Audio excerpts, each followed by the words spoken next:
Hey everyone, here we are. This video is coming out April 14th, Tuesday. I hope the first couple weeks have gone by pretty well for you. We're going to move on to some things today that we haven't done yet.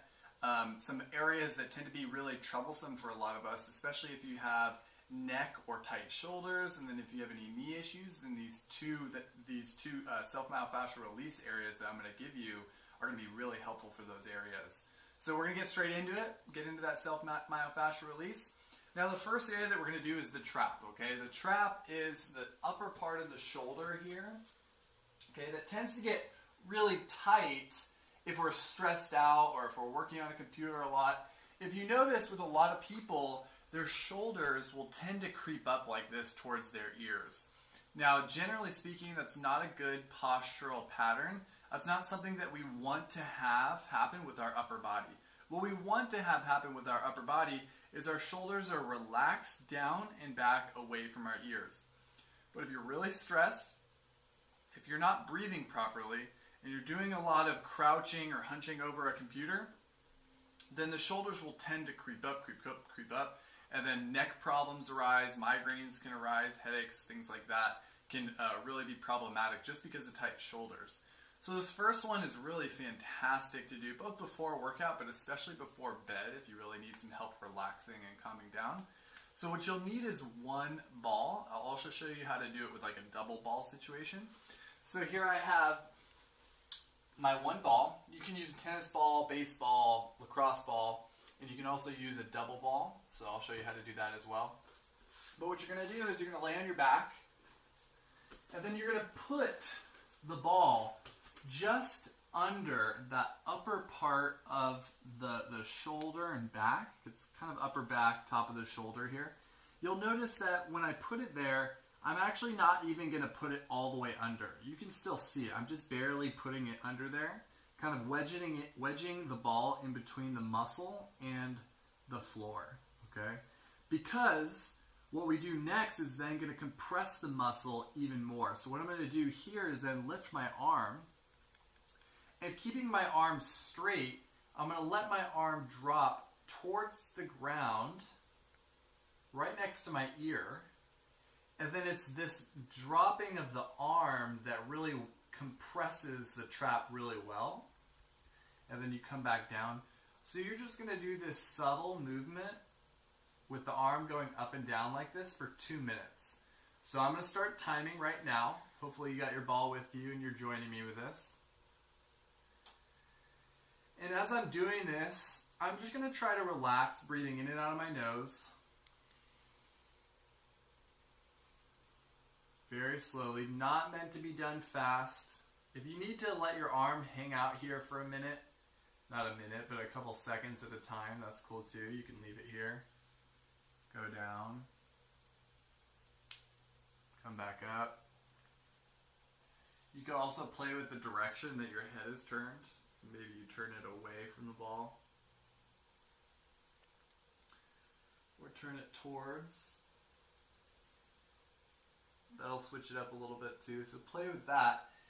And then the next thing that you're going to play with is if you can tolerate a little bit more, maybe this isn't very painful for you and you want to get into the tissue a little bit deeper, then you push your hips up. So I'm going to push my butt up off the ground.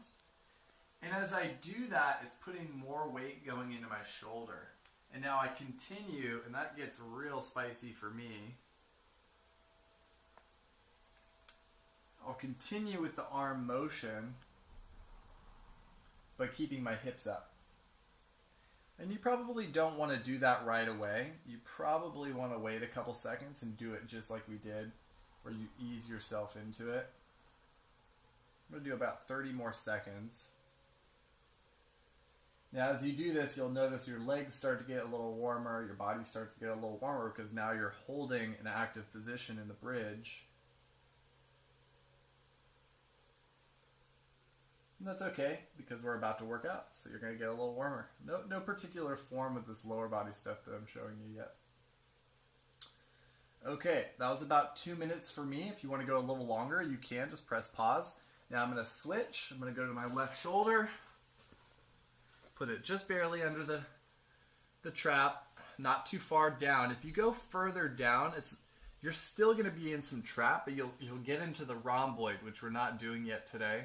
Rhomboid's a little bit lower down behind the shoulder blade. We're more in the trap. So arm is up. Let it drop towards my ear. We're going to do about 2 minutes of this, and what you may be noticing at this point is that you almost always feel a difference from side to side. Even though I'm right-handed, my left side is worse because of the particular shoulder issue that I have on that side.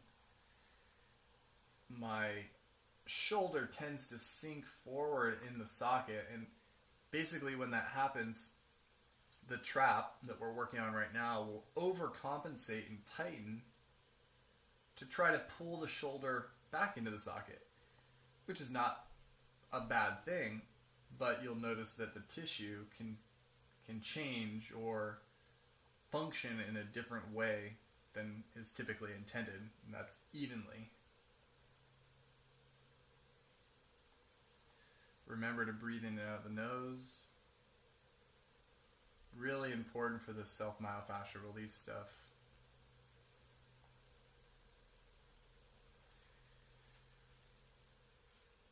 And you could play a little bit, like if you want your arm to come out to the side, you could play with that. I think it's been about a minute, so I'm going to push my hips up. Now I'm going to compress more, and that's real spicy for me.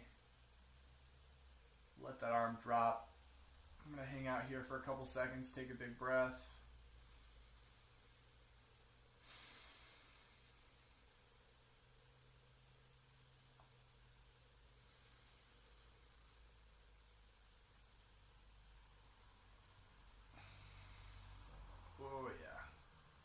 And just as we've been playing with before with other muscles in previous videos, you'll notice as you breathe and relax and go through the release, the ball, the device that you're using, will go deeper and deeper into the muscle tissue, which is a good thing. You want it to relax and sink in deeper. Now we got about 30 more seconds, but I'm going to show you basically how it could work with a double ball. Very similarly, it might just go a little bit lower, and that's okay. This ball is also much firmer, so remember, the firmer ball that you use, the deeper into the tissue you'll go, and you can see my eyes squinting because that's pretty gnarly for me. So use a ball or device that is painful, and it is getting into the tissue, but it's not too painful that you're not going to be able to breathe and relax in and out of your nose, because overall that's really what you want. You want to be able to relax into it. So that's 2 minutes. Okay, that's the trap. That's what we're doing for the upper body today. Now we're going to move into the lower body a little bit and work on the VMO. So the VMO stands for vastus medialis oblique, okay? And that's a part of the quadriceps grouping of muscles, right? The quadriceps is the thigh, and the VMO is this muscle right here. You can see it's referred to in the bodybuilding community as the teardrop because it's shaped like a teardrop right here, okay? And the reason why this muscle tends to be problematic is because what happens is if it becomes overdeveloped, it will cause your knee to collapse inward. And what will happen here is there will be an angle, like so, where the knee is collapsing inward, and then medial meniscus or MCL, which is a ligament here on the medial side of the knee, will get irritated. And then also ACL becomes more compromised as well. So a lot of knee issues arise just because this muscle right here is overdeveloped or tight. So I'm going to show you how to release it. I do this one a lot because I've had knee issues in the past. And this one right here is like the most bang for my buck as far as pain relief goes and making nice strong knee and legs in general. So you can use multiple different devices for this. I'll show you with a simple foam roller first because it can be pretty tender. Using the foam roller, you're going to lay on your stomach, and that roller is going to be parallel with your body. So now the key here is to lay completely flat with the roller right beside you, and then you're going to bring your leg up and out on top of the roller. So what you'll see here is that my thigh is perpendicular with the roller, also perpendicular with my body. So I'm almost in a 90-degree angle here. Maybe I am in a 90-degree angle in my hip. Okay, now I'll even lay my shoulders flat because that's going to get me nice and square. Now what we're going to do here for the next 30 seconds or so is just relax and breathe, because this in itself can be pretty painful. So one thing to note though is that the roller, it's not touching my knee bones. Okay, it's not touching my femur or my tibia in the knee joint. I'm just above it. Okay, maybe 2 or 3 inches. So that's basically going to be mostly VMO, as I mentioned. Okay, now from here, it's been about 30 seconds. I'm going to begin to do a little movement. And what that looks like is I'm going to straighten my leg as much as I can. And when that's doing, you can see the VMO here begin to contract and compress on top of the roller. And I'm going to try to get my leg completely straight. So now I'm contracting the quad. And now I'm going to relax, let go, and let my leg come back. And as I do that, it really sinks into the muscle. And then I'm going to bring my heel back towards my butt. Now I'm flexing the hamstring and elongating that VMO. Hold that for a couple seconds. And I'm just going to go back and forth like that for the next minute or so. I did 30 seconds of just relaxing on it, and I'll do about a minute and a half of this cycling motion. Contract completely when you do this. Leg is completely straightening. Some of you won't be able to completely straighten the leg, and that's okay. That's more hamstring mobility than it is strength or anything else. If your hamstrings are tight, then you won't be able to straighten the leg all the way. And mine are tight, but I've just practiced this before, so I'm able to get this range of motion. Even if you're just doing a little bit like this, bending, straightening, that's still fantastic as well. You'll really feel how the roller gets into the tissue. Ooh. And you'll feel the muscle roll on top of the roller. You'll feel it move, and that's a good thing. You want it to move, and the more you do this, the less painful it will be as it moves. So I'm going to do another 10 seconds, and then I'll switch. And you can see here I'm kind of lifting. I'm playing with different angles. Maybe my foot is higher, maybe my foot is lower. You can do this as well. Play around with that. Okay, now I'm going to do the other side, and I'm going to do that with a different tool. Now, this is, partially foam, partially plastic on the inside. Using this ball right here, it's going to be much more pinpoint and firm, so it's going to be more painful. So just be ready, as I said earlier with the trap, you want to choose the device that you're still able to somewhat relax on top of the tool. Okay? You can't be overly tense. You have to be able to breathe and let the tissue relax just a little bit. So I'm going to lay on my stomach. I'm going to drape my leg on the ball, right on that muscle. And you'll see how, as I'm on the ball right now, it pushes this muscle that we were talking about, the VMO, up. So you can see that I'm in that right location. Okay. Now I'm just going to breathe and relax here for about 30 seconds.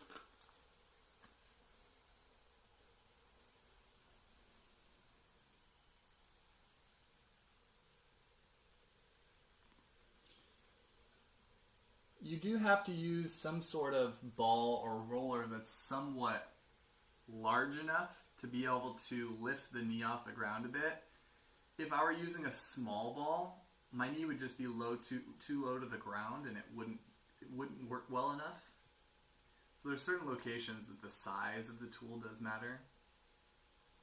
So you need either a softball or a roller or something like that. Interestingly, what I just had happen, is you probably didn't notice, is that my muscle actually twitched a little bit.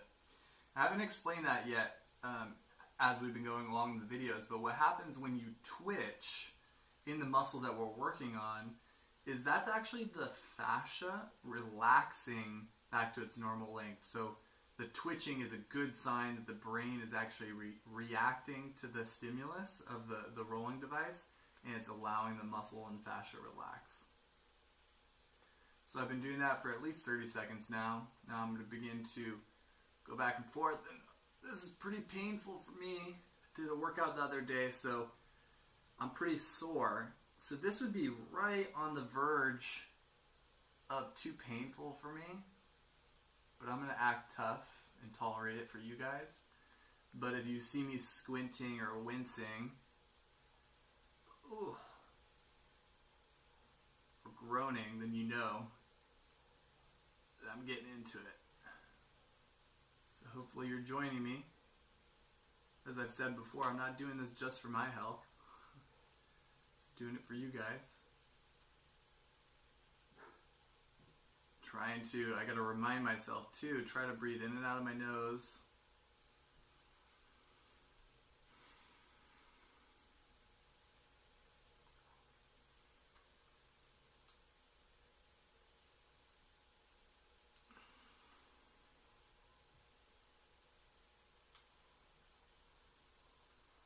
I'm going to do about 20 more seconds here.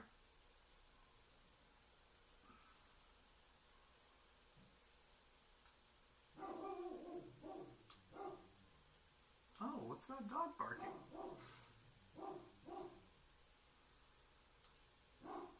Ooh.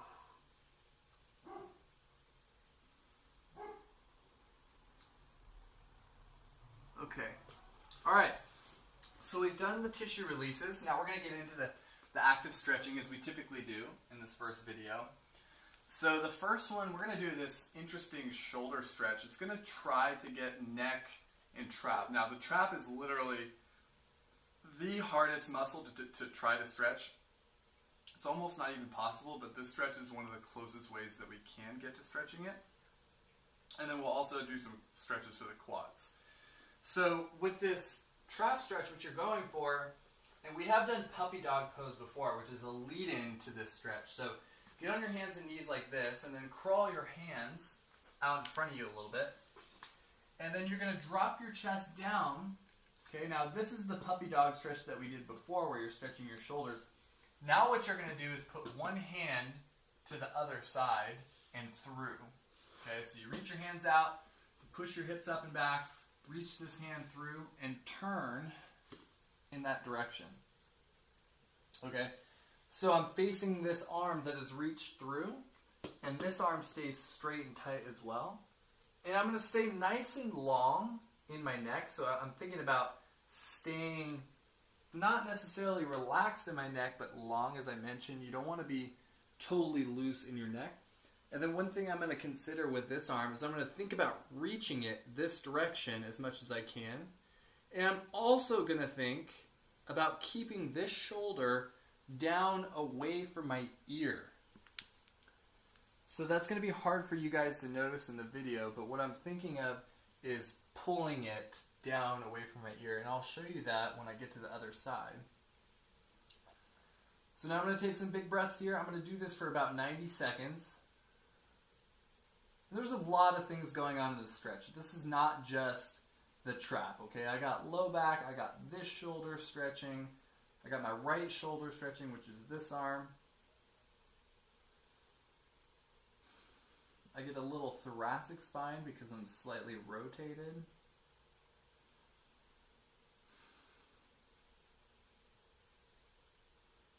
Definitely have some neck stretching going on.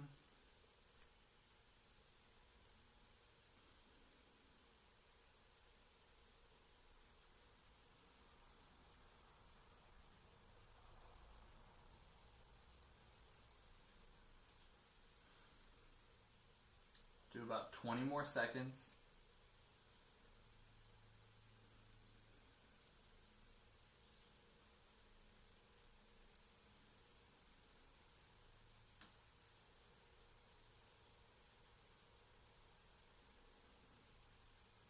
Okay, now coming out of this is really tricky, guys. What you want to do, bring this hand back towards you, slide it through, and then kind of walk it forward to push yourself back up. Okay. Now I'm going to do the other side, and you'll see what I was talking about with the shoulder. So I'm going to reach my hands back forward, putting my left hand through. I'm going to drop my head to the ground, looking at this hand. This arm is still reaching out in front of me. Now, as I was saying earlier with the shoulder, my shoulder should stay down away from my ear. See how I just did this little, this is up towards my ear and neck. I want to pull it down. So I'm going to keep it down and stay long in my neck rather than here. Down here. And now do everything as I just mentioned on this side. So I'm going to stay nice and tight in this arm. I'm going to think about reaching my left hand through, really keeping long in that left arm. Breathing into the rotation. Stay long in the neck. Try not to be completely relaxed in the neck there, as I mentioned earlier.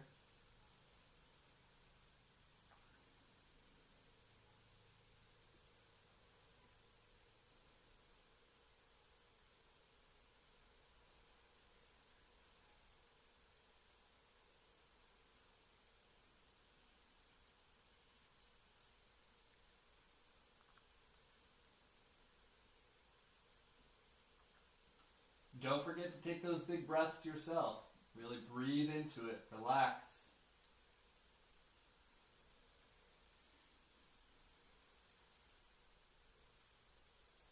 We'll do about 15 more seconds.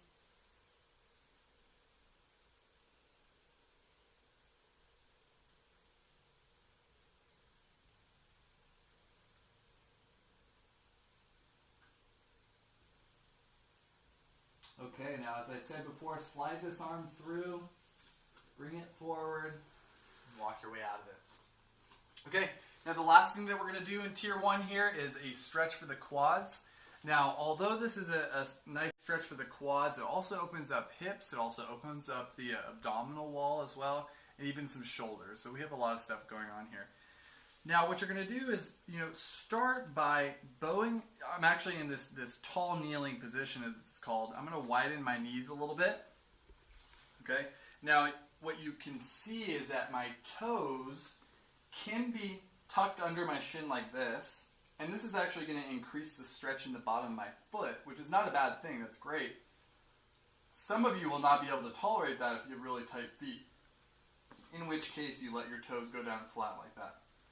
So play with different versions of where your toes are. Now what you're going to do is you're going to sit back on your heels, put your hands back behind you. Some of you will get palms to the ground. Some of you will be fingertips. Okay? Now you can see my shoulders are open, right? So I'm stretching open my chest. Now what you're going to do here is push your hips forward. Forward and up. So I'm kind of using my glutes to thrust my hips up. And I'm going to take big breaths into my stomach here. Now the reason why we're doing this one primarily is for the quads and hips. So you can see I'm actually stretching VMO here really well. We rolled that earlier for a reason. Because in this stretch, I'm really able to get a stretch there. Now it's also nice because we're getting the shoulders, we're getting everything else that I already mentioned. So it's a lot going on.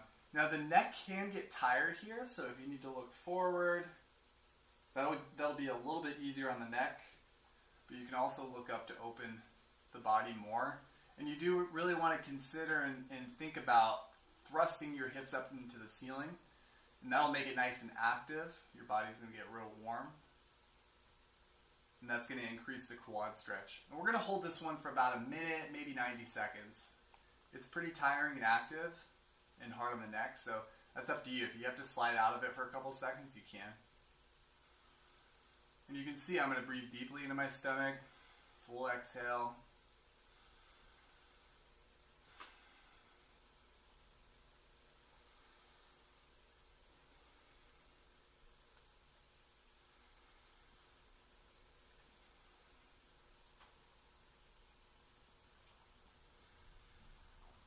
I think the name for this this in yoga is called eagle pose. Don't quote me on that, but this is very similar to a yoga pose. It's commonly done.